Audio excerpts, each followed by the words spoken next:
राहुल गांधी के पीछे ज्योतिरादित्य सिंधिया क्यों पड़े हैं, इसकी सच्चाई सबको पता है। क्योंकि वो चाहते हैं कि आगामी चुनाव को देखते हुए उन्हें कोई बड़ी दावेदारी मिलती हुई नजर आए। भारतीय जनता पार्टी में क्यों शामिल होते हैं ज्योतिरादित्य सिंधिया, ये भी सब जानते हैं कि कांग्रेस में उन्हें कोई बड़ा पद मिलता हुआ नजर नहीं आ रहा था। लगातार देखा जा रहा था या तो वो कांग्रेस अध्यक्ष पद के तौर पर अपने आप को देख रहे थे या मध्य प्रदेश में सीएम चेहरे को लेकर अपने आप को देखते हुए ज्योतिरादित्य सिंधिया नजर आ रहे थे। लेकिन ऐसा कुछ नहीं होता है कांग्रेस की सरकार के दौरान।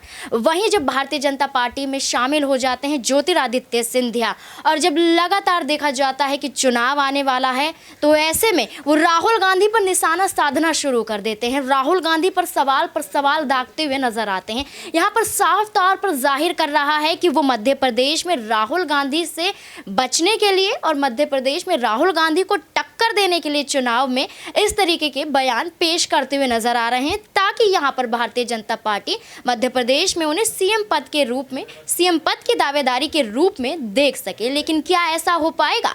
नमस्कार, मैं नाज़मीन खान और आप देख रहे हैं SPN 9 न्यूज़। दरअसल ज्योतिरादित्य सिंधिया ने बीते कई दिनों पहले राहुल गांधी पर एक शिकंजा कसा था, सवाल पर सवाल दागे थे और कहा था कि लोकतंत्र पर खतरा राहुल गांधी बन रहे हैं। ऐसे पहले मंत्री नहीं है जिनकी संसद सदस्यता गई हुई है, इससे पहले तमाम लोगों की संसद सदस्यता गई है। राहुल गांधी हुड़दंग मचा रहे हैं, बेफालतू का ड्रामा करते हुए राहुल गांधी दिखाई दे रहे हैं। ऐसा सब कुछ ज्योतिरादित्य सिंधिया राहुल गांधी के खिलाफ बोलते हुए नजर आए थे। जब से चुनाव की तारीखों का ऐलान नहीं हुआ था और ना ही चुनावी आने वाले को लेकर ऐसे बयान पेश हो रहे थे, लेकिन जब पता चल गया कि अब लोकसभा विधानसभा चुनाव होने वाले हैं, तो ऐसे में एक्टिव ज्योतिरादित्य सिंधिया ने भारतीय जनता पार्टी की तरफ से राहुल गांधी पर निशाना साधना शुरू कर दिया।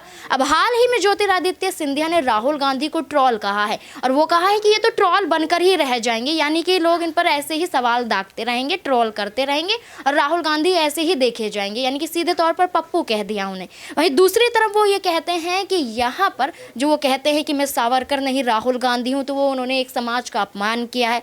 तमाम तरीके से 20,000 करोड़ रुपए का ब्यौरा देने की बात की जाती है राहुल गांधी की तरफ से, उस पर निशाना साधते हुए नजर आते हैं। ज्योतिरादित्य सिंधिया ने ये सब कुछ ट्वीट के जरिए राहुल गांधी पर निशाना साधा है और कहा है 3 सवालों के जवाब दे दीजिए तो मैं यहाँ पर आपको मान जाऊंगा, वगैरह वगैरह ज्योतिरादित्य सिंधिया बोलते हुए नजर आते हैं। तो यहाँ पर साबित हो रहा है कि भारतीय जनता पार्टी में रहते हुए वो सीएम पद की दावेदारी के रूप में अपने आप को देखते हुए नजर आ रहे हैं। लेकिन भारतीय जनता पार्टी की तरफ से ज्योतिरादित्य सिंधिया को लेकर कोई बयान सामने नहीं आता है और ना ही देखा जाता है कि वो सीएम पद पर देखे जाएंगे, क्योंकि ना तो अमित शाह, ना PM नरेंद्र मोदी, ना ही कोई और भारतीय जनता पार्टी की तरफ से ज्योतिरादित्य सिंधिया को बोलता हुआ नजर आता है। लेकिन यहाँ पर ज्योतिरादित्य सिंधिया यही साबित करने में लगे हुए हैं कि यहाँ पर मध्य प्रदेश में वो राहुल गांधी को टक्कर देते हुए नजर आएंगे, इसलिए उनकी संसद सदस्यता वापस ना हो जाए, यही खतरा उनको भी लगा हुआ है, यही खतरा मोदी सरकार को लग रहा है।